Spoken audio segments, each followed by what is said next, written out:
Se sent? Està bé? Se sent bé? Sí, molt bon dia. Bé, eh? Més a prop? Jo parlo molt baixet, això no té remei. Puc cridar una mica més. Benvinguts amb aquesta sessió especial que fem a través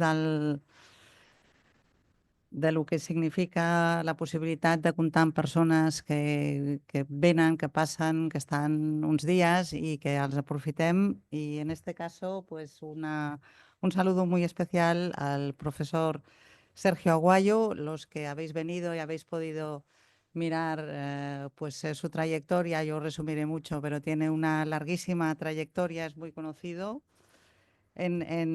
por sus trabajos específicamente en defensa de los derechos humanos en distintas partes. Él es doctor por la Universidad Johns Hopkins y desde el año 77 profesor investigador en el Colegio de México. Los que recordéis algunos que el Colegio de México es una universidad que se fundó por los exiliados republicanos en 1940. No, un poco antes, me parece, llegaron. Antes se llamaba el Colegio de España. Casa de España. Casa de España, se llamaba Casa de España y luego se convirtió en el Colegio de México. Repasando un poco los orígenes o quiénes fueron o cómo fue el exilio republicano en México, pues es muy impactante porque los mejores intelectuales se fueron allí y sobre todo en el ámbito de la docencia, en el ámbito de las escuelas. Yo ahora justo me estaba leyendo cómo influyó la educación, digamos, de los exiliados en México. Aquí nos quedamos sin ellos, claro. O sea, fue un bache desde el punto de vista educativo que no sé si lo hemos recuperado del todo. En cualquier caso, él ha escrito centenares, decenas de libros y artículos académicos, ha sido profesor invitado en diferentes universidades, es muy conocido a través de los medios de comunicación. Me acaban de decir que igual ha habido una censura en los medios de comunicación, ya nos explicarás cómo va todo esto. Y la verdad es que es un privilegio tenerlo aquí y yo le agradezco muchísimo que haya aceptado la invitación. No quiero tomar más tiempo porque creo que lo importante es escucharlo, que puedan después preguntarle todo lo que quiera. Y, y, y sin más, pues nuevamente, profesor, agradecerle que haya aceptado venir y que esté entre nosotros. No, gracias a ustedes, a vosotros, por escucharme y a Jiménez por invitarme. Sí, soy profesor en el Colegio de México. He estado involucrado en defensa de derechos humanos por 60 años aproximadamente. No, menos, estoy exagerando, 55. Conozco la trayectoria y empiezo con una anécdota o una explicación que relaciona al Papa Francisco, que acaba de fallecer, con Jimmy Carter, que murió en diciembre del 24, hace 4 meses, porque la defensa de los derechos humanos es... sí, perdón. La defensa de los derechos humanos es universal, es cambiante. Y tiene uno que entender que se modifica la manera como se violan y cómo se defienden. Es una historia sin parar que forma parte de la historia humana. Hoy voy a hablar de la última generación, que es las redes sociales, pero empiezo con la anécdota que liga a Jimmy Carter con el Papa Francisco. Yo conocí bien al expresidente Carter, trabajé con él en algunos países. De hecho, nos conocimos en Haití, en la elección de 1990 para presidente de Haití. Y él nombra a una mujer muy peculiar, Patricia Derian. Casi nadie la conoce fuera del ámbito de Estados Unidos y América Latina. Ella era lo que llaman en Estados Unidos una Southern Belle, una belleza sureña, una mujer muy atractiva de Mississippi, que se involucró activamente con el movimiento de derechos civiles de Estados Unidos a favor de las minorías étnicas, sobre todo la afroamericana. Y que estaba muy influida por religiosos.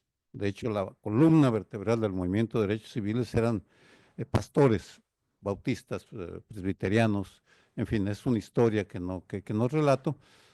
Cuando Carter llega a la presidencia, crea una oficina para los derechos humanos en el Departamento de Estado.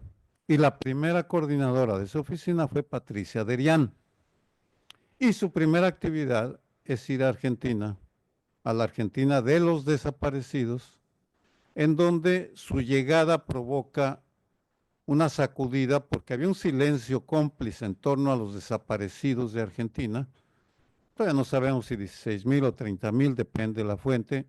En aquel momento era una barbaridad, ahora palidece con la cantidad de desaparecidos que hay en el mundo, pero allí empieza una práctica del Departamento de Estado que es hacer un informe anual sobre la situación de los derechos humanos en el mundo, que se convierte en un instrumento muy poderoso para difundir lo que son los derechos humanos. Cuando muere el Papa Francisco, que vive la experiencia de las y los desaparecidos de Argentina, pues inmediatamente hice la asociación por la importancia que tuvo. Patricia Derian murió en el 2016, vivió casi 90 años, Jimmy Carter 100. Han pasado pues 50, 60 años de aquella época y el movimiento de derechos humanos ha evolucionado, como ustedes bien lo saben. Cuando yo me casé con una italo-catalana en México, digo aquí en Barcelona en el 74, todavía nos casamos por la iglesia porque no había registro civil bajo Franco, era la época franquista. Toda una historia registrar a nuestra hija, que nació aquí, la primera hija. Forma parte de la violación a los derechos humanos, pero no importa. Ahora me vengo al tema actual. En el Colegio de México yo coordino un seminario sobre violencia y paz. El Colegio de México es una universidad pública, ya lo mencionó la síndic de Greuches, espero pronunciarlo bien, que tiene una sensibilidad muy especial hacia los derechos humanos, por la manera como fue creada, porque seguimos comprometidos con el estudio. La investigación es una universidad de élite, de excelencia, y para nosotros, para el seminario que coordino, Seminario sobre Violencia y Paz, estudiamos diferentes maneras como se violan los derechos humanos, ya no solo por el Estado, sino también por las organizaciones criminales, aun cuando hay una complicidad que explica la violación.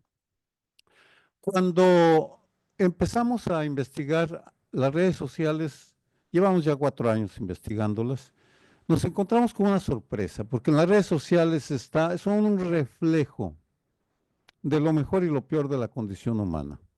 Ahí se encuentra todo. Y estamos a la vanguardia en el mundo de investigaciones el, eh, sobre la situación de los derechos humanos. Y lo que hicimos metodológicamente es crear, de hecho, 3 equipos. Ahí solo aparece el cuantitativo y el cualitativo.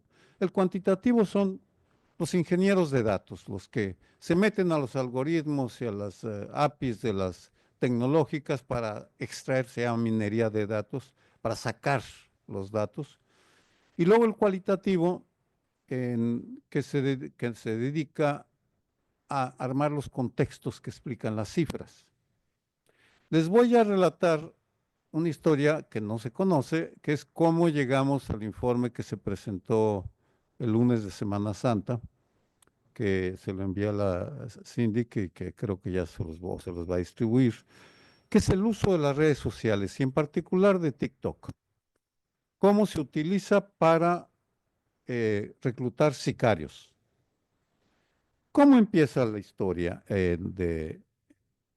Bueno, primero una visión panorámica. México es el país donde el crimen organizado ha adquirido más poder.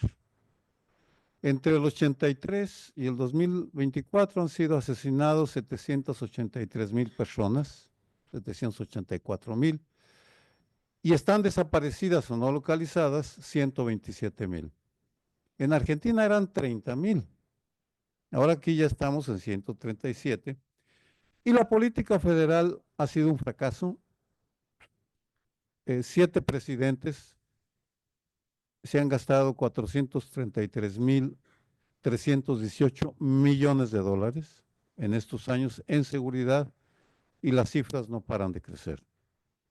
La actual presidenta ha cambiado la modalidad. Si hay tiempo puedo explicar los cambios. Si parece que puede funcionar, no podemos darles. Pero el hecho es que es un fracaso. ¿Cómo llegamos a la investigación sobre TikTok? Llegamos a través del estudio de la desaparición de jóvenes en 4 estados. Lo que hicimos fue revisar en 4 zonas, ahora las vamos a ver: Valle de México, Cuernavaca, Querétaro, Puebla, cómo se comportaban las cifras. Las cifras de los adultos desaparecidos y las cifras de los jóvenes de 15 a 19 años. Estas son las zonas metropolitanas en México, están cerca, están muy cerca. Estos son las zonas. Van de 22 millones a 1,000,000 y pico, muy variantes, pero observen primero la desaparición de adolescentes inmigrantes y observen cómo han desaparecido entre 2006 y 2024 12,237 jóvenes, adolescentes, pero solo han desaparecido 23 migrantes, según estadísticas oficiales. Ahí estamos ante ya una primera anomalía, porque a las cifras las tenemos que interpretar para luego hacer la investigación cualitativa. Y ahí la primera, esto voy a dejar de lado a los migrantes, es otro estudio, no me meto, porque tiene su historia. Pero observen cómo se disparan. Aquí todavía no logramos homogeneizar, pero el truco es que se comparan con cifras diferentes. En el caso del Estado de México, se disparan del 2021-2022 y desaparecen 13 personas por cada 100,000 habitantes. Pero si observan el 24 de jóvenes, llegan hasta 25. Es decir, estamos ante el doble de desaparecidos. Hay un porcentaje mayor de jóvenes. Algo estaba pasando. La Ciudad de México, ahí es todavía más escandaloso porque va de 18 a 53 las porcentajes. Una barbaridad, están desapareciendo jóvenes en los últimos 3 años, es lo que nos dicen las cifras. Puebla, igual. Morelos, algo diferente, pero también se dispara, con ciclos muy acentuados. Querétaro, mismo patrón. Es decir, estábamos ante un patrón. ¿Por qué desaparecen más jóvenes? Es la pregunta. Y es aquí donde convoco una reunión del equipo de investigación, de los equipos de investigación interdisciplinarios. Digo, a ver, estas son las cifras, explicaciones. Una chica muy, muy discreta, eso cuesta mucho trabajo hacerla hablar. Dice, pues yo vi un anuncio en TikTok a las 3 de la mañana reclutando jóvenes. Fue su comentario y le dije, cuando acabó la ronda de discusión, supongo que es el mismo sistema aquí, de que hay discusiones de equipo para ver cómo se atiende un problema de un grupo especial, vamos, cualquiera. Regreso y le digo, a ver, Alejandra, dime más, dinos más. Dice, sí, ella se duerme a las 4 o 5 de la mañana, a las 2 de la mañana, dice, a las 2 de la mañana empecé a ver, y tengo como 10. Y digo, no, pues una investigación inmediatamente sobre este tema. Esto fue hace un mes que pasó esta historia, y empezamos a investigar y encontramos que TikTok, encontramos en todas las plataformas, Pero TikTok era el lugar donde se recluta más a jóvenes. Luego les voy a contar el problema que había, porque TikTok no nos da el acceso a su API. La API es el cerebro de una plataforma tecnológica. No nos da acceso solo a universidades europeas o estadounidenses o canadienses. Había ese problema. En esta es una eh, imagen. Creo que no sé cómo se pueda poner el sonido. ¿Esta tiene sonido? No, ¿verdad? A ver. ¿Em? ¿Está preparado? Yo tampoco sé, creo que esta tiene. A ver, aquí, a ver, aquí va abajo, abajo. Sí, sí, sí está, pero le falta el sonido.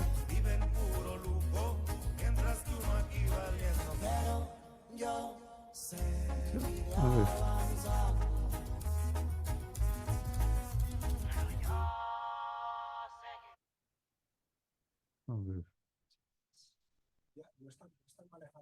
ver, a ver. Ya están. Sí, es el anterior también que tiene. Estos dos tienen sonido. Tu corta y abróchatela. Me andan siguiendo. Yo ando Sí, sí, se alerta. puede Mis regresar tracas al al anterior. vergazo traen de la. Sí, ahí está. A ver si, a ver si se escucha. Sí. Bueno, bueno, mientras a ver si lo arreglan. Porque es importante que escuchen el sonido. Estas son lo que se obtuvo, fue subido el 16 de enero. A ver, algo pasa.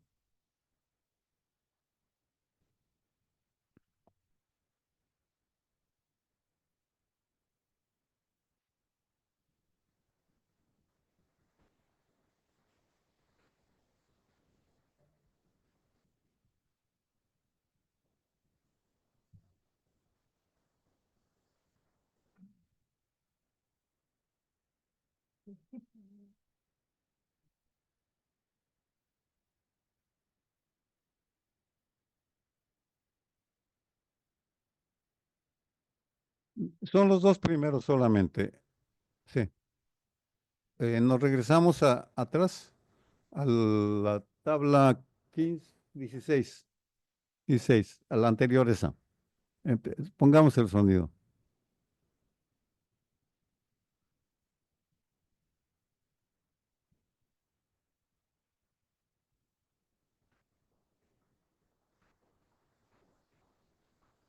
Sí, sí, es que este tiene bajo sonido. El problema cuando no lo pudimos resolver.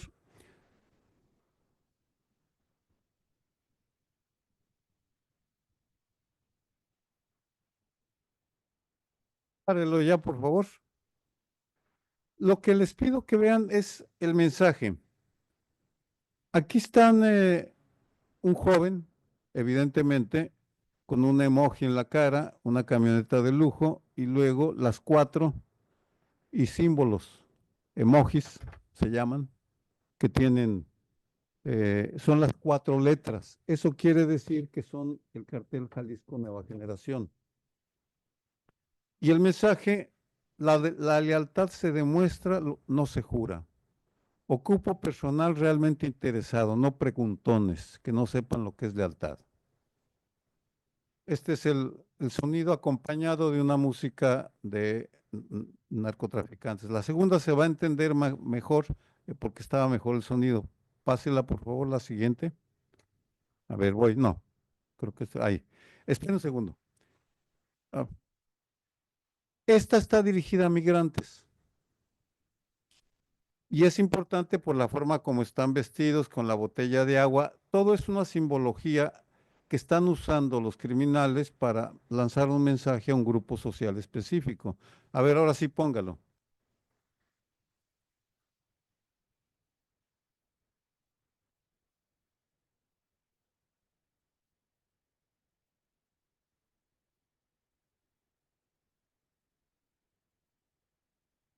Ya, párelo.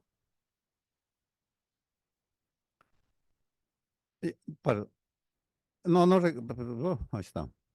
De los que van conmigo al Chile, varios no regresan. A veces voy para la guerra, me las rifo en esas vueltas. Es un mensaje muy claro para quienes lo están viendo y observen, 2.999 me gusta. 85 lo guardaron. ¿Cuántos de esos 85 se fueron reclutados? A eso regresaré después. Les voy a mostrar algunos más. 4 letras, buena paga semanal. 4 letras, Jalisco Nueva Generación. Buena paga semanal, hospedaje y comida, vacaciones, equipo táctico, calzado y ropa. ¿Quién se anima?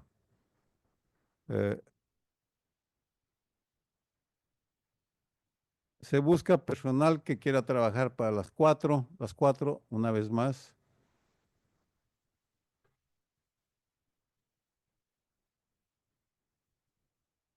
¿Quién para el jale? Jale es trabajo. Ando reclutando 5 a 7 mil pesos a la semana.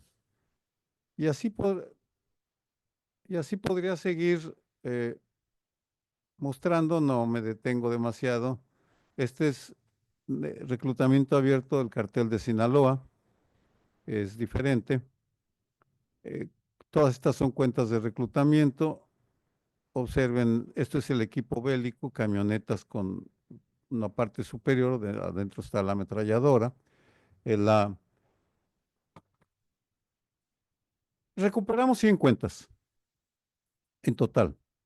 Y luego 100 cuentas del crimen organizado.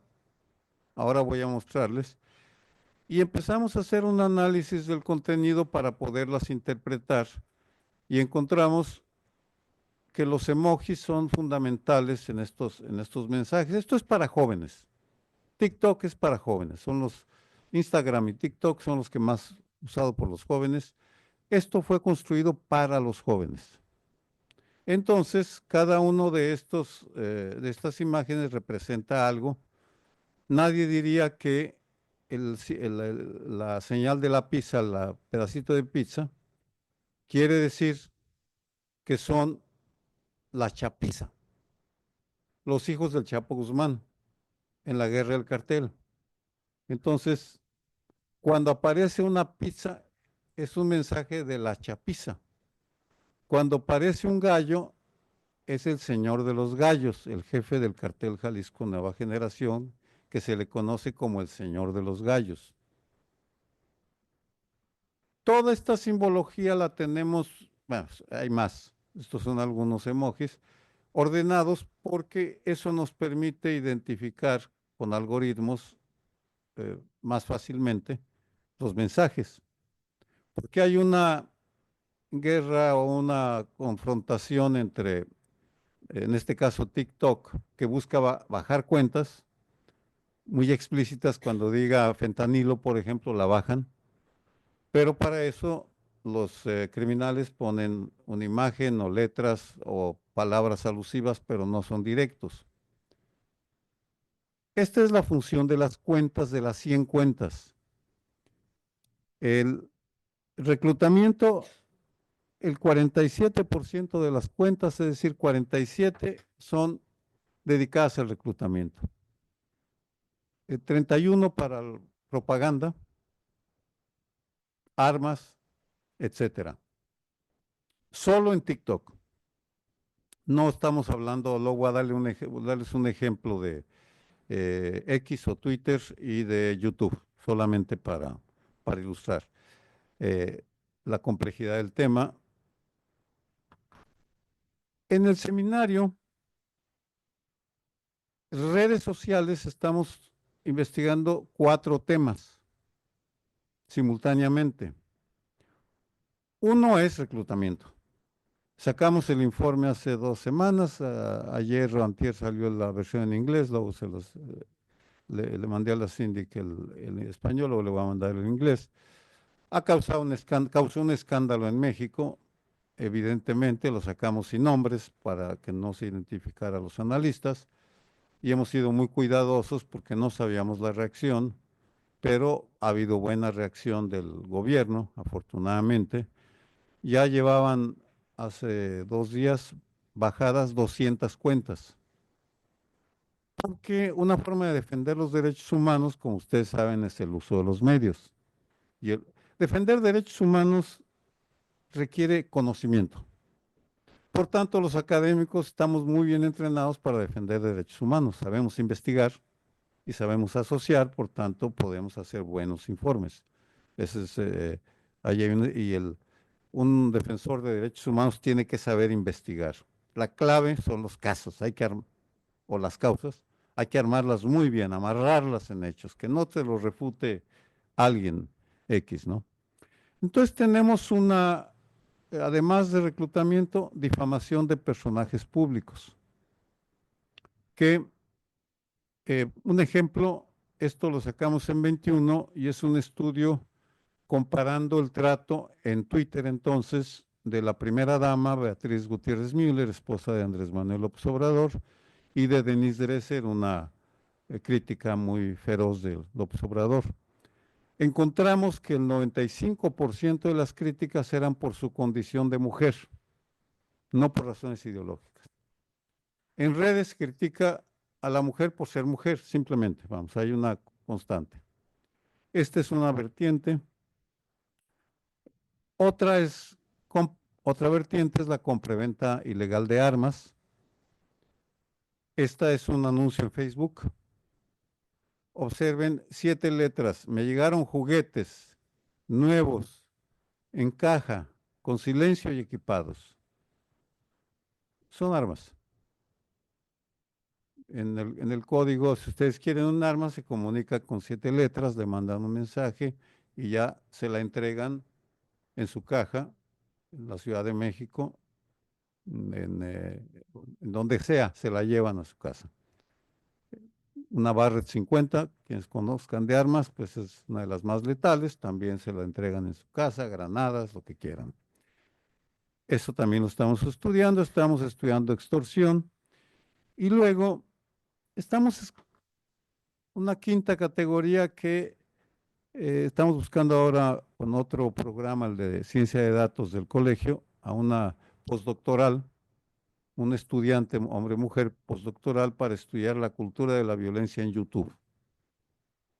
Y les voy a mostrar 2 corridos que pasan en YouTube, que están todavía ahora. Les pido que escuchen el mensaje de las letras. No, creo que uno tiene subtítulos en inglés, no estoy seguro, pero empecemos con esta que van a escuchar inauguró la popularidad de los narcocorridos. El primer narcocorrido es de 1931, pero esta que van a escuchar, Los Tigres del Norte, Contrabando y Traición, es la que populariza el tema. Por favor, así, maestro.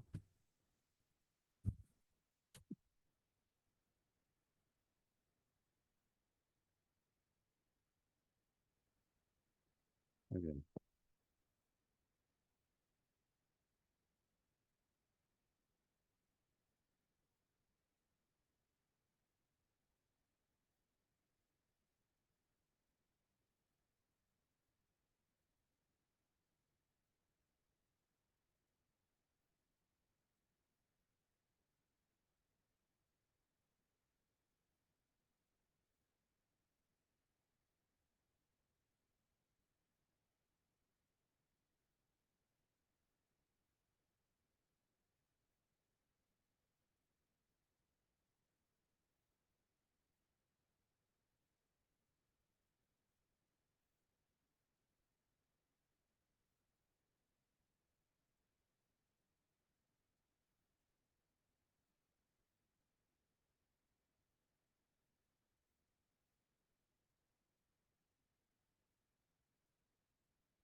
esa es una canción feminista. Sí, la emancipación es un asesinato por amor, porque el hombre la traiciona, le dice, yo te doy el dinero, tú vete, y ella dice, no, te mato y, en fin. Un arco corrido me pediste que explicara, es una historia de criminales cantada para explicar algo, en este caso la historia de Emilio Varela y Camelia la Tejana, que es muy ingenua porque la marihuana que metieron de contrabando es lo que cabían 4 llantas, 5 con la refacción. Le pedí a un amigo, un jefe de policía, le dije, oye, a ver, mete marihuana para ver cuántos kilos son. Y luego dice, no, pues es que eso no es ridículo, no les convenía hacer el contrabando por tan poca marihuana, pues la marihuana es muy grandota, pues, ¿no? No sé como el fentanilo. Entonces, pero este narcocorrido que inaugura y lo hace muy popular, lleva en YouTube 29 millones de visualizaciones, es de 2000, de 1971, y en video 21 millones. Es decir, 50 millones de reproducciones. Ahora es del 74, perdón.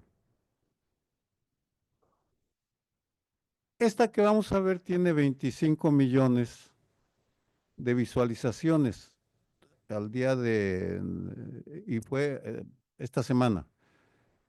Y fue subida el 18 de marzo del 2011, hace 14 años aproximadamente.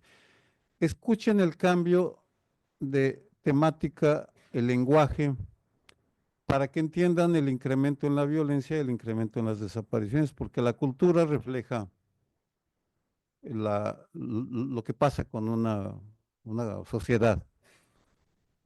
Le pone, maestro.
El mensaje es claro, nos gusta matar, es el mensaje.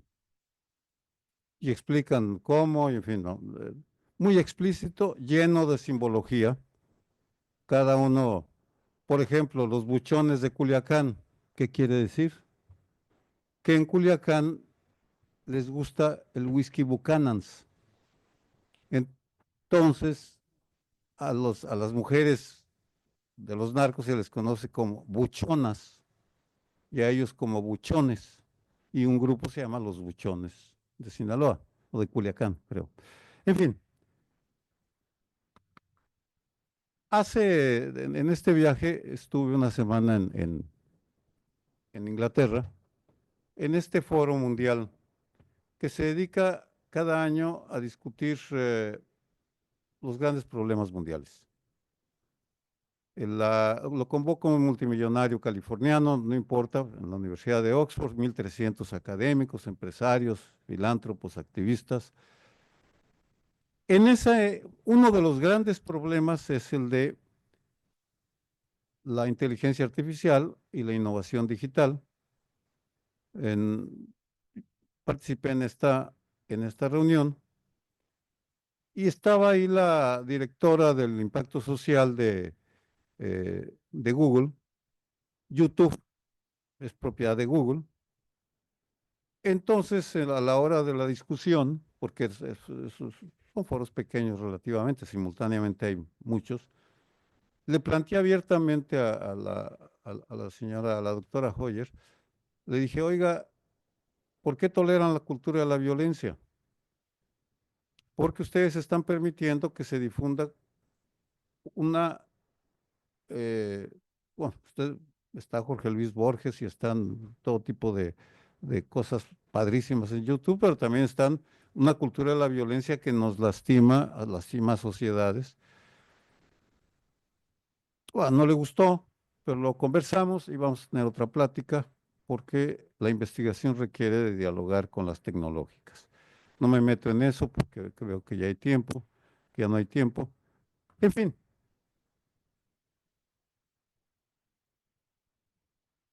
lo que estamos haciendo, en parte lo que vine a hacer y lo que voy a seguir haciendo, pensamos venir en noviembre, pasar 6 meses, es porque queremos consolidar las relaciones que ya tenemos con instituciones europeas sobre el tema no solo de derechos humanos y violencia, sino redes sociales.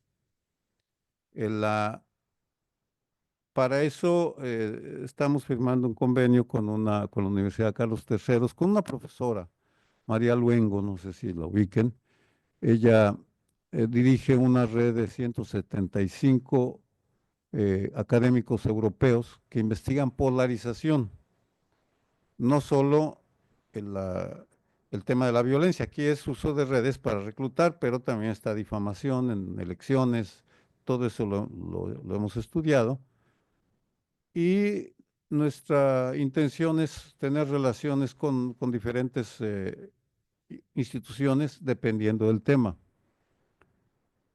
Tenemos también un convenio en proceso con el Centro de Estudios de la Complejidad de Viena, que se dedican a estudiar la complejidad. Que el mundo está reaccionando, vamos, es decir, hay un problema creado o una nueva realidad creada por la inteligencia artificial, las redes sociales, y la humanidad está reaccionando, estudiándola, y es realmente increíble, créanme, la efervescencia que hay en este tema, no solo en México, sino América Latina, el Caribe, Estados Unidos, Canadá, Europa. Eh, Queremos consolidar la presencia en Europa también por lo que está pasando en Estados Unidos, que nos damos cuenta pues que se está convirtiendo en un problema para la, eh, los derechos humanos por muchas razones y queremos tener una relación más intensa con una comunidad de países que buena parte de cuyas sociedades sí creen en los derechos humanos y creen en la cultura de la diversidad. Eh, Pues esto me tienen a sus órdenes para aclarar, comprimí bastante, espero no haber pasado del tiempo, creo que sí. Ya. Ah,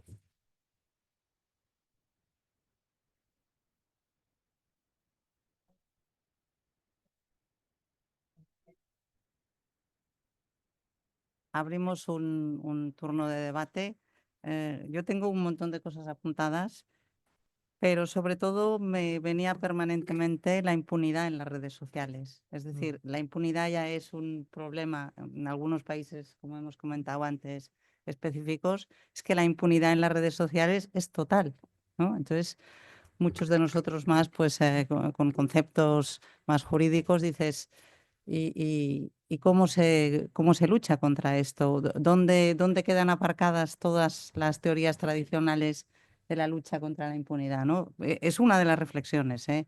Me vienen muchas más, ¿no?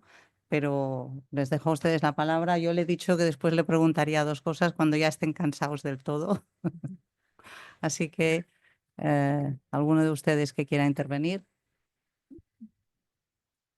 ¿Sí? ¿Le pasáis, por favor, el micro?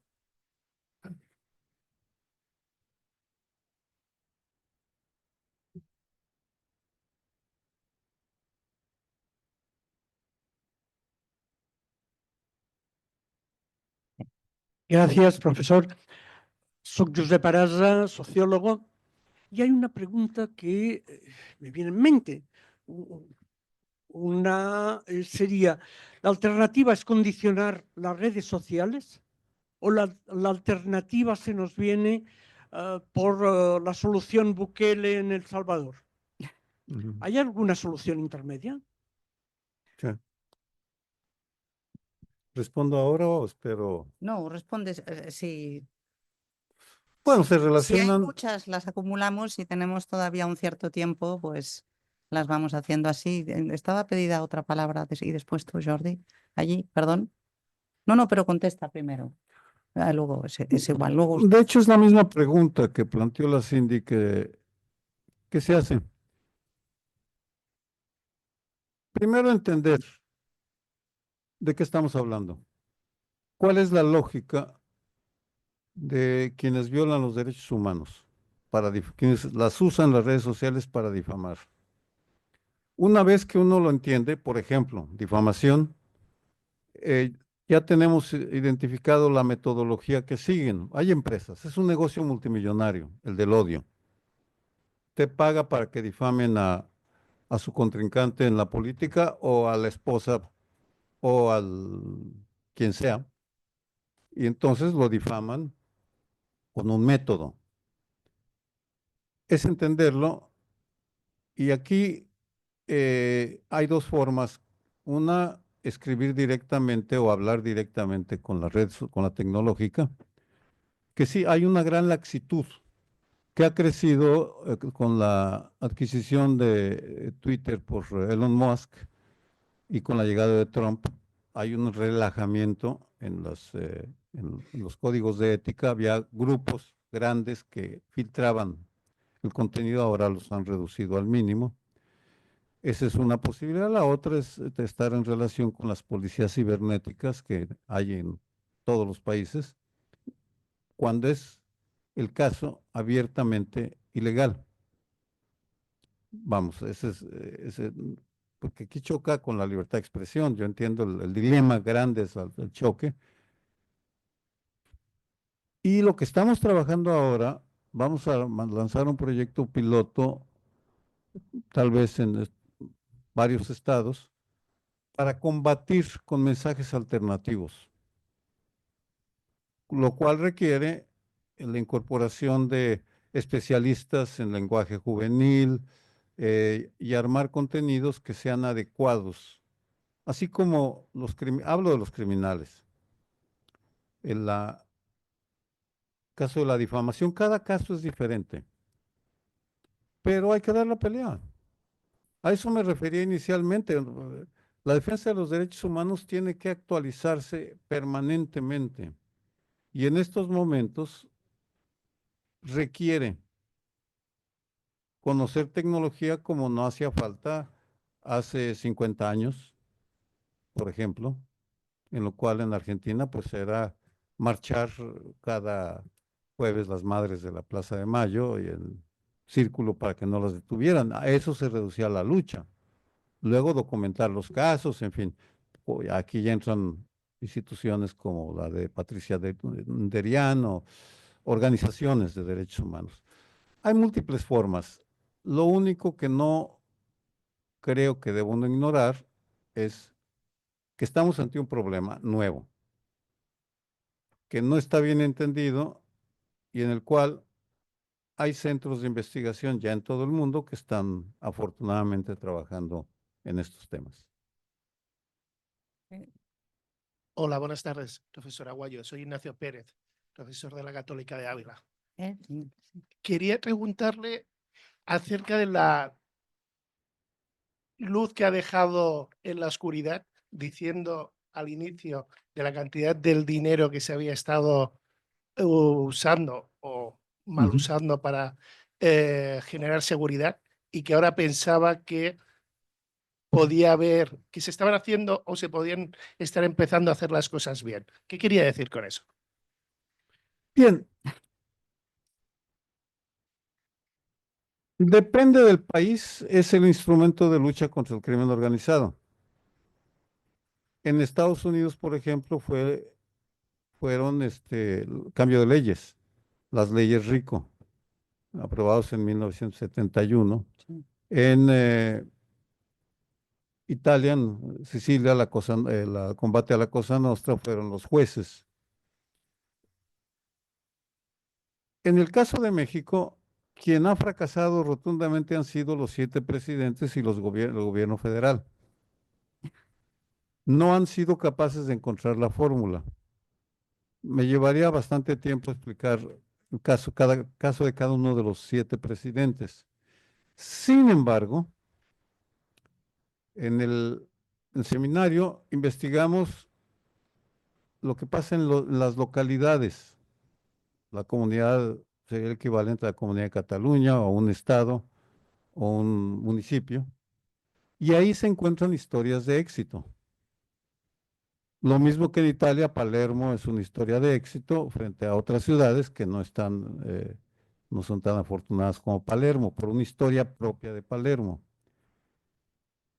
En el seminario hemos estudiado a profundidad lo que pasa, qué debe pasar para que se tenga éxito en contener a los criminales, contener los homicidios, y hemos encontrado varias historias de éxito. Una es el estado de Coahuila, ahí estuvimos 6 años trabajando, son investigaciones largas, muy complejas, y luego la Ciudad de México. La Ciudad de México es un experimento exitoso de contención del crimen organizado que empezó en 1997 y que se fue construyendo. Tiene la particularidad que no es militar. Los presidentes han apostado por lo militar, la Ciudad de México apostó por lo civil, por la inversión en combatir las causas. Por ejemplo, el cablebús, quienes hayan estado en Colombia, sabrán que el cablebús en Medellín sirvió para pacificar, ayudó. Lo mismo está pasando en la Ciudad de México con los cablebuses, porque le da seguridad a la gente cuando se sube un cablebús. Tecnología austriaca y capacitación colombiana, por cierto, en los cablebuses. Se fue construyendo un modelo civil, no militar, en la Ciudad de México, que llegó a su maduración durante el sexenio de Claudia Sheinbaum, la ahora presidenta. Ella nombra a un policía de carrera, Omar García Harfuch, el actual secretario de Seguridad y Protección Ciudadana federal. Y lo que ella dice desde el principio y lo que está haciendo ahora es extrapolar lo que hizo en la Ciudad de México al país. ¿En qué consiste? Bueno, además de invertir en causas, el uso intensivo de tecnología e investigación, lo que permite detectar a los detonadores de violencia. ¿Por qué? En todos los países que usted quiera, en el éxito supone que se controla a los violentos frente a los no violentos. Usted busca neutralizar, y eso puede ser legalmente o puede no ser legal, o puede ser asesinando a la persona, para neutralizar al detonador de la violencia. Porque como son estructuras, las criminales, muy focalizadas en el jefe, una vez que se neutraliza al jefe, cambia el estilo. Si ven la portada yo estoy afiliado a la Universidad de Harvard, a la Escuela de Salud Pública, desde hace 12 años. Y me pregunta, ¿por qué la Escuela de Salud Pública? Porque la metodología para el estudio de las epidemias se puede aplicar al combate a la violencia. Eso lo hace un médico en Chicago con un programa que se llama Curar la Violencia, Cure Violence, que es complicado, pero es ir contra los detonadores de la violencia. Entonces, lo que están haciendo, mucha inteligencia, operativos violentos contra algunos, detención de detonadores de la violencia, programas sociales, coordinación entre los diferentes niveles de gobierno, y está reduciéndose gradualmente los índices, salvo con los jóvenes, con los desaparecidos. Por eso es que tuvo tanto impacto el estudio cuando lo sacamos hace una semana, de que cómo se disparó 500% en la Ciudad de México del 21 al 24, algo anda mal. Es una estadística normal que se aparta del patrón. Y sí, ya nos hicieron caso a la información, se molestaron, que lo hicimos público, porque todo gobierno, todos los gobiernos, intentan controlar el relato y no les gusta que uno salga con, pues, parte del drama o de la realidad de la defensa de derechos humanos. No puede uno está para defender víctimas, lo que yo les digo a los funcionarios. Yo estoy para defender víctimas, no para defenderte a ti. Eso es, sí, ya. Ignacio, gracias. Jordi. Muchas gracias, profesor Aguayo, por este marco tan actual que nos hace reflexionar, ¿no? A mí me surgió la pregunta relacionada con la investigación y la justicia tradicional en un marco completamente novedoso, en permanente evolución. No sé hasta qué punto estas investigaciones internacionales a las que usted hacía referencia, hay alguna iniciativa en dos niveles. Uno, en el nivel de justicia nacional, es decir, investigación en realidad de crímenes con muchos enlaces internacionales, porque estábamos hablando de crimen organizado, donde seguramente usted nos ponía el marco de México con ese número escalofriante de desaparecidos y de adolescentes y jóvenes, etcétera, etcétera. Aquí tendríamos otra realidad diferente, ¿no? Pero eso no quiere decir que no haya un riesgo potencial de que todo esto se multiplique, como crimen organizado de muchas maneras diferentes, utilizando las redes sociales, utilizando la tecnología, utilizando la inteligencia artificial, utilizando todo el tipo de manipulación de imágenes, de contenidos, de textos, de algoritmos, etcétera, etcétera, ¿no?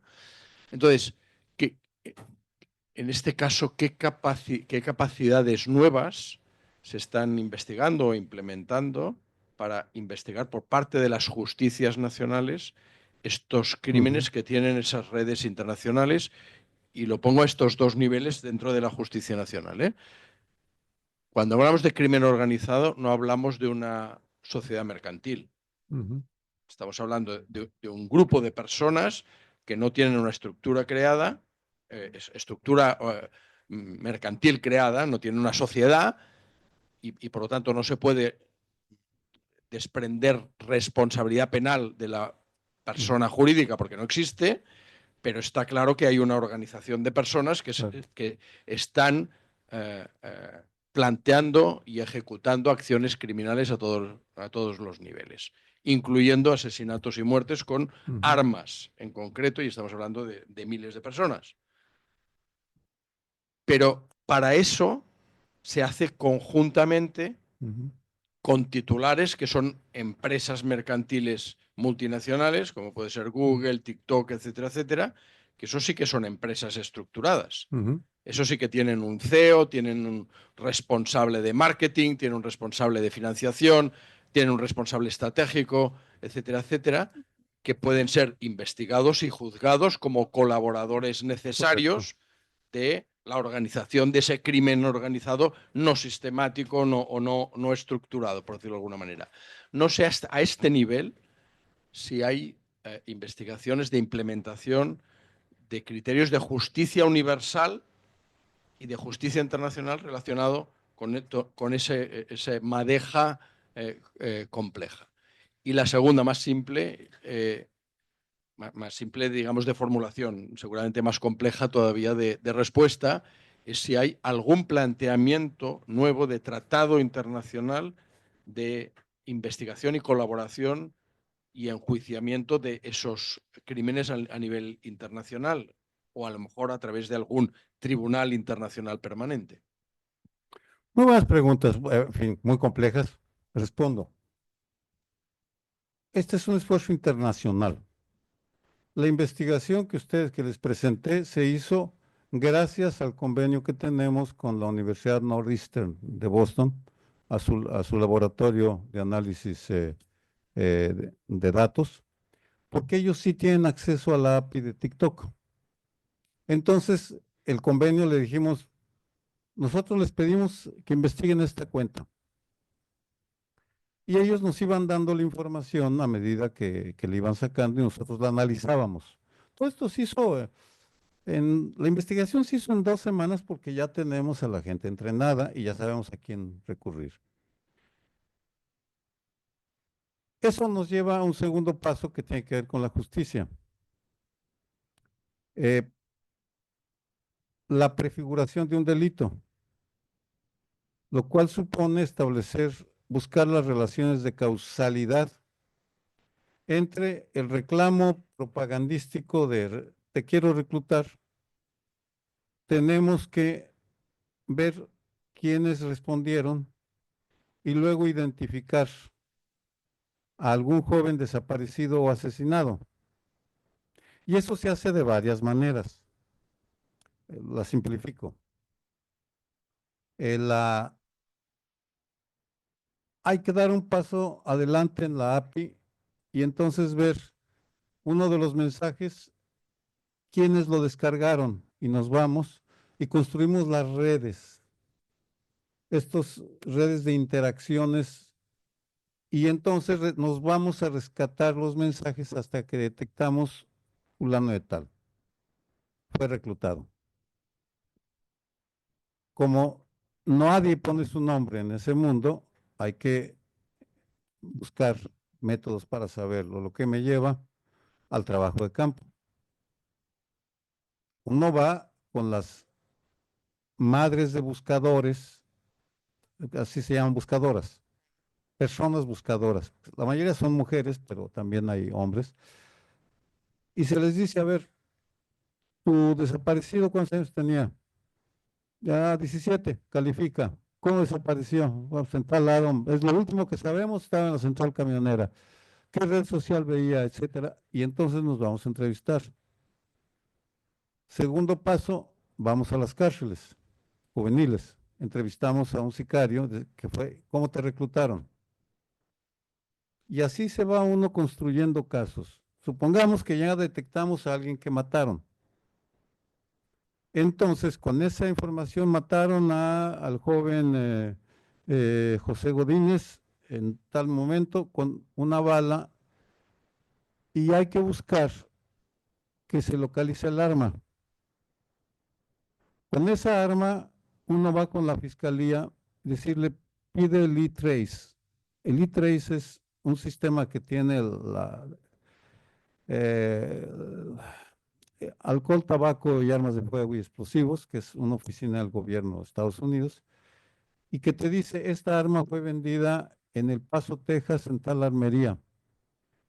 Como tenemos un departamento en el seminario que estudia armas, y ayudamos al gobierno de México a demandar a los fabricantes de armas. Están demandados por 10,000 millones de dólares en este momento en Boston y en Arizona, en Nuevo México.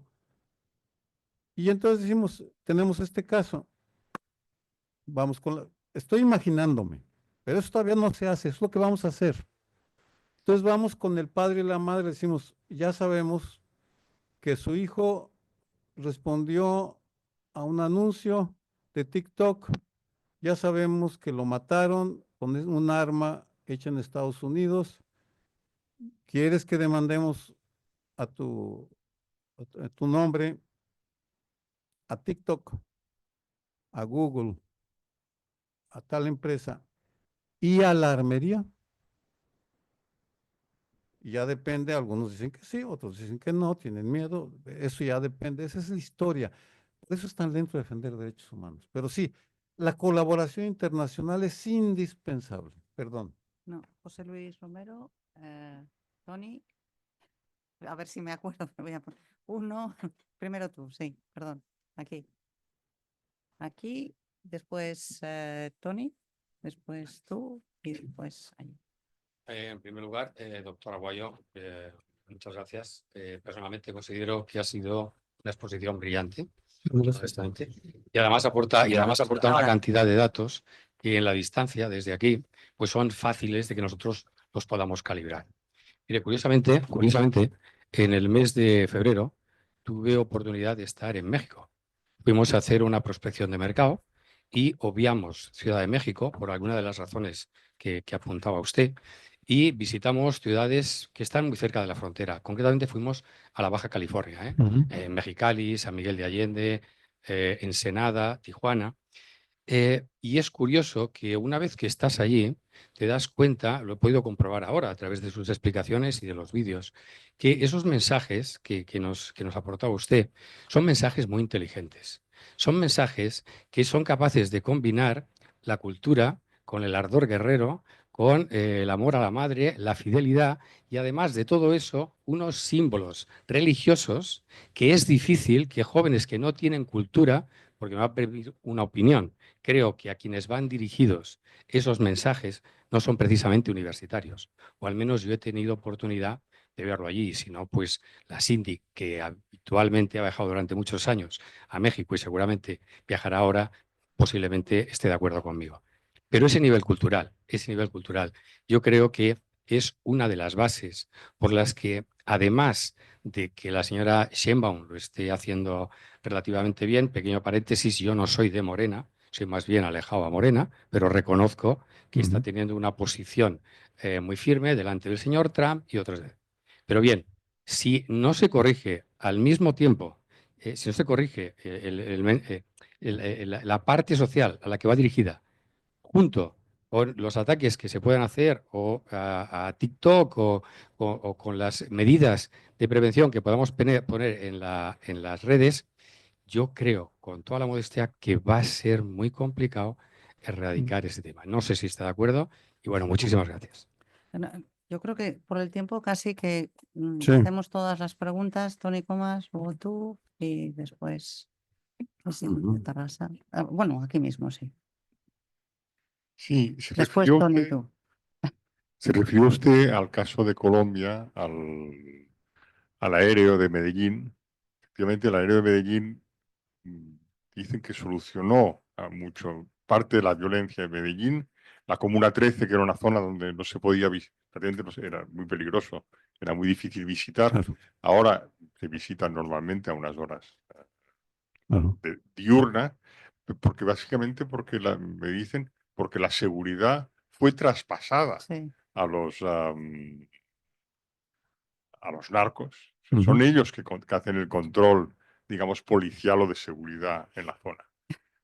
En el caso de Cali, han prohibido que vayan dos hombres en una moto Sí. para evitar lo de los sicarios. Y se refiere usted, en el caso de en Ciudad de México, que es la policía en lugar del ejército. Claro, al final, la solución es traspasar el control. Podría elaborar un poco más sobre el caso de DF. Traspasar el control a las organizaciones criminales? Antoni, detrás, y al síndic de Terrassa. No sé si hay alguna petición más. Ya no puedo, Xavi, ¿no? Yo tengo como 7 preguntas, pero ya las haré después. Antoni Comas, soy editor, visito frecuentemente México, que es un país que me encanta, aun cuando entiendo que es un país ciertamente peligroso. En fin, estuve hace años estudiando con los Carpizo MacGregor y me dijeron, México es un gran país. Dice, porque Dios primero hizo este gran país y luego puso a los mexicanos para compensar. Esa anécdota creo que sirve mucho para entender el país. A mí una de las cosas que me ha llamado la atención de su brillante intervención es precisamente el hablar de derechos humanos. Creo que cuando no se habla de derechos humanos se está perjudicando a las personas y por contra, hablar de ello creo que fortalece los derechos de las personas. Y una de las cosas que usted ha citado constantemente es cómo prevenir el crimen, cosa que es correcta, pero no sé si a veces más que pues eso, tratar los síntomas, habría que buscar un poco las causas e intentar ayudar a la población, ¿no? Porque lo primero que pasa cuando uno llega a Ciudad de México es que a las 12 de la noche ve a niños muy pequeños, cuando digo muy pequeños pueden ser que todavía están en un cochecito, en los semáforos, y los papás los tienen ahí pues intentando ayudar, dar lástima a los transeúntes para que consigan una propina. Tal vez aquí habría que también poner un foco. ¿Cómo lo ve usted? Gracias. Y allí, al síndic de Terrassa. Marta, Sí, Yaute. muy buenos días a todas y a todos. Me llamo Mustafa, soy el síndic municipal de Greuges de Terrassa. Gracias por la conferencia, la verdad que me ha dado una amplia visión sobre México. Tenía compañeros de México, pero nunca hemos llegado a este punto, digamos. Sí que los derechos humanos, sí que hay muchísimas personas en la historia han dejado la piel por defender los derechos humanos. Pero a veces, tocando el tema, sobre todo redes sociales, a veces pienso como ponemos puerta al mar. Es difícil. Es difícil controlar o supervisar o controlar la consecuencia de estas redes sociales. Y Europa, entre paréntesis, que Europa y casi el mundo mundial ha sufrido de la consecuencia de redes sociales. Y doy el ejemplo del ISIS, el Estado Islámico, que ni es Estado ni es islámico. Esto. Y ha sufrido Europa de estas redes sociales como manipulan gente autóctona de segunda generación y de gente que es, digamos, de padre y madre autóctonos, europeos, occidentales. Pero yo digo que también si nos fallamos en la educación, falla todo. Porque cada vez que es un poder de redes sociales. No podemos. Y la libertad, como ha mencionado la síndica, la libertad de expresión es una membrana muy fina. ¿Hasta qué punto? Porque sobre todo cuando estas redes sociales están apoyadas por unas fuerzas internacionales potentes. Y sobre todo, otro entre paréntesis, que Harvard, que han salido presidentes de países potentes, pero tienen otra mirada al resto del mundo. Gracias. Sí. Me sabe mal, profesor, porque vas a tener que dar casi una conferencia alternativa en las respuestas. Que se dé. Pero yo solo te hago Ah, dos preguntas, sí. pero muy concretas, digamos, que está relacionado. A mí me gustaría saber del número de desaparecidos, que no tengo el jóvenes, que es altísimo. Ujú. ¿Cuántos se han encontrado muertos o han sido, digamos, se tiene constancia de su muerte, de su homicidio o asesinato? Y si en algún caso se ha encontrado a los autores o autoras ¿Me recuerdas la cantidad de jóvenes desaparecidos? 12.000. ¿Eh? 12.000. Pues de esos 12.000, ¿qué porcentaje se han encontrado asesinados y qué porcentaje se ha podido descubrir o detectar mínimamente la autoría? Eso sería una. Y la segunda, lo has hecho muy de pasada, pero la comparación de la enfermedad física y decir, lo traslado, que trabajamos con un sistema de salud que trabaja la prevención, creo que es muy interesante abordarlo, tratarlo, porque en el ámbito social la prevención es algo tan difuso que asociarlo a una posibilidad, como fue en el ámbito sanitario, curar enfermedades, curar, entre comillas, determinados fenómenos sociales, ¿no? Me ha parecido muy interesante simplemente destacarlo.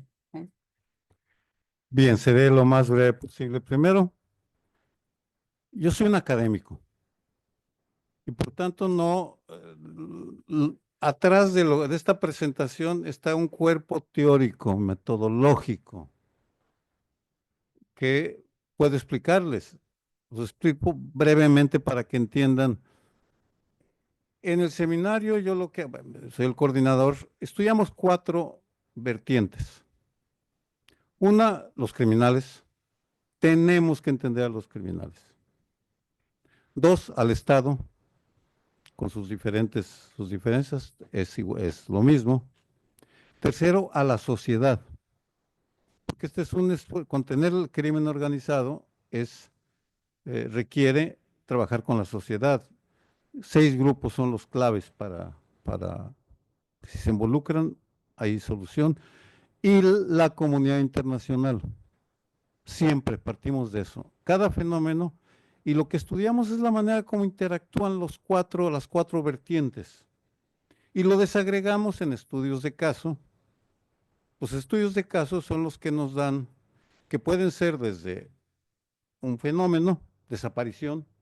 ¿Por qué 12.000 jóvenes? ¿Cuántos se han encontrado? Eso no sabemos. ¿Cuántos se han encontrado? ¿Cuántos mataron? ¿Cuántos? No lo sabemos. Ese es parte del drama. Entonces, en lugar de decir vamos a entender los 12.000, yo les digo, a ver, estúdiame este municipio, Puerto Vallarta, en Jalisco. Ayer hablé con un alto funcionario en la noche. Le dije, oye, a lo mejor vamos a hacer un estudio ahí en tu municipio y voy a necesitar que me ayudes. Dice, sí, cómo no. Porque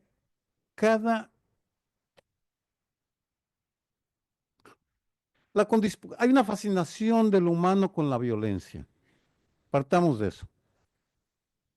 Hay una atracción o repulsión, como quieran, pero la violencia no deja impávidos a nadie.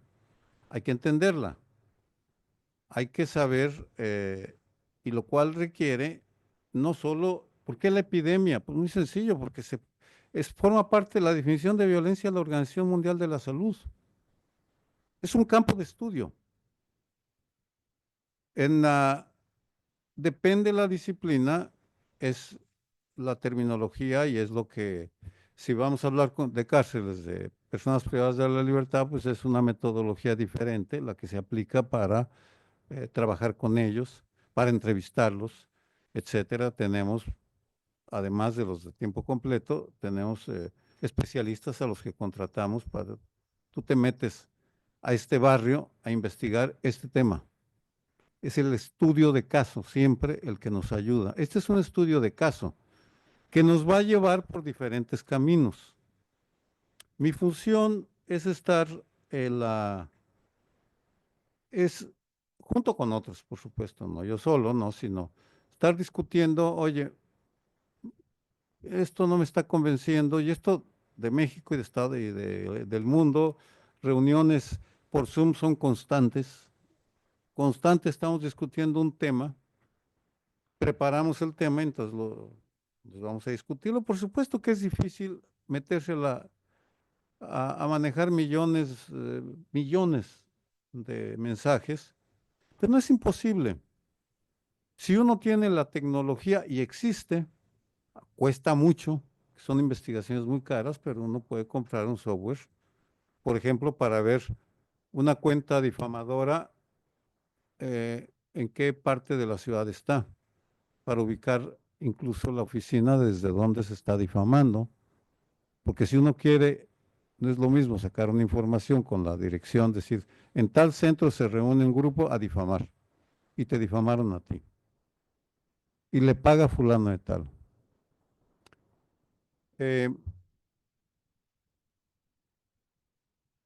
Esto, ¿a quién va dirigido? Y es aquí parte de nosotros partimos de algo que yo llamo investigación-acción. Investigamos para la acción. No investigamos para que salga en un libro sobre el declive del Imperio Romano, la caída de Constantinopla. Eso es interesante, pero no es. Nosotros hacemos para el día. A ver, ¿qué problema quieres atender? Y es la pregunta, cuando me busco funcionarios, que me dicen, oye, tenemos este problema, digo, mira, ¿es viable, no es viable? Esto implica, en fin. Segundo, escribimos para la sociedad, no para el gobierno, no somos consultora. No aceptamos ninguna consultoría. Si una empresa nos da un financiamiento, que si no los dan, el compromiso es vamos a publicar lo que salga, te guste o no te guste. Bueno, pues, bueno, si no quieres, pues búscate un consultor y que te dé el estudio y tú sabes lo que quieres con él. Nosotros somos universidad pública, lo cual nos da la fortaleza de poder dialogar y, por supuesto, hay que negociar con los criminales, hay que dialogar. Nosotros no nos toca negociar, nosotros dialogamos para entender su lógica, que es muy diferente negociar un alto al fuego, eso le corresponde al Estado, no a nosotros, sino al Estado. Nosotros le damos la información al Estado y ya que el Estado decida si funciona o no funciona. Los resultados hasta ahora, bueno, estamos a la vanguardia en el mundo y lo digo así sin falsas modestias, estamos adelante en muchos temas porque tenemos un enfoque interdisciplinario y tenemos como contrapartes a las mejores mentes del mundo.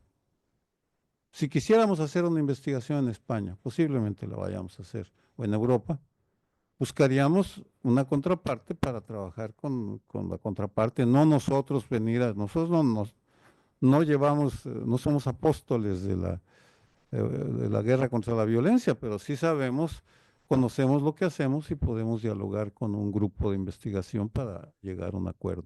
De hecho, estoy negociando con grupos españoles y europeos, porque aquí es pensar en Europa, no es pensar en España, sino en no quiero ser optimista, pero quien defiende derechos humanos tiene que ser optimista, si no, no se metan. Si creen que no hay esperanza, pues mejor, pues déjenlo por la paz. Este es un campo para el optimismo, es decir, para decir se puede y se debe luchar. Tal vez no tengas éxito, tal vez, no en este momento, pero pensando en el largo plazo, es una discusión familiar y ¿has tenido éxito? Sí. De cuando yo nací y era adolescente a lo que es ahora mi país y el mundo, pues los derechos humanos son una realidad en la cual yo me he involucrado los últimos 50 y tantos años en ese mundo, al que conozco razonablemente bien. Y en mi país pues hago lo que puedo. Un último comentario, porque me preguntan luego jóvenes, ¿y cómo le hace para no angustiarse? entender que no vas a salvar a la humanidad. Vamos, ni tú ni nadie. Si entras pensando que vas a salvarla y que te van a agradecer, nadie, ni te van a agradecer, ni la vas a salvar y nada vas a sufrir. Asúmelo y ten una vida privada lo más plena que te permita el oficio de ser un veterano de causas perdidas, si ustedes quieren, pero bueno, cada quien, hay un dicho en México, el que por su gusto es buey hasta la coyunda lame. La coyunda es el yugo que le ponen a los bueyes, pues el que le gusta esta vida, pues así no hay de otra. Eso es lo que hacemos, investigar. Yo espero que podamos seguir colaborando porque es fascinante lo que ha pasado en España y en Cataluña los últimos 50 años.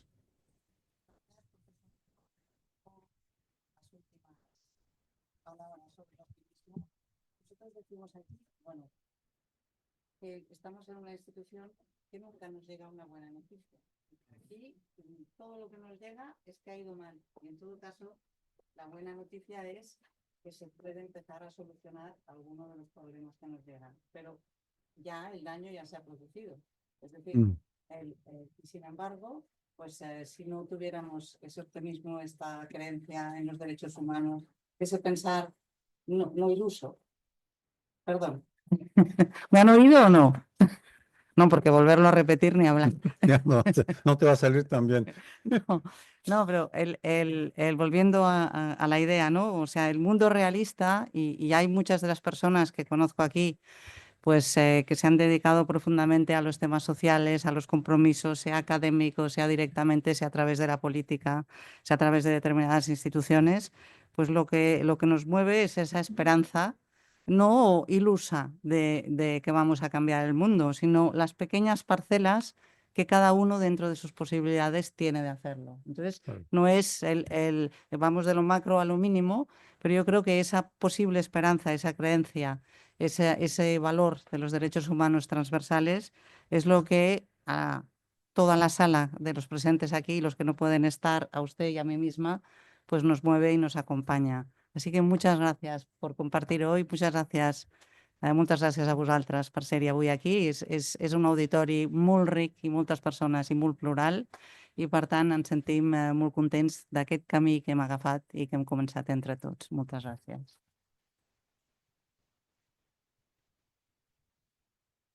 Gracias.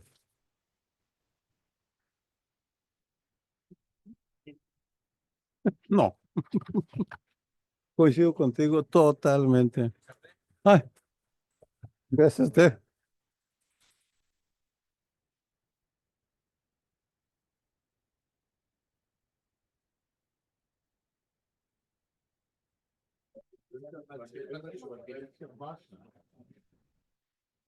Ay, gracias. Y típico de Tarrasa. Ah, una ciudad famosa. Sí, no he estado por ese. Mira, que et presento. Fins ara fa molt poc parlamentari. Ai, perdó. Y bueno, en sintonía con el tema de algunos aspectos de Latinoamérica y sobre todo prisiones. Entonces, él se inició en prisiones porque no venía ni de este mundo, ni lo conocían. Pero... Mercantilista, pero bueno, ya se la prisión. Bueno, de prisiones, pues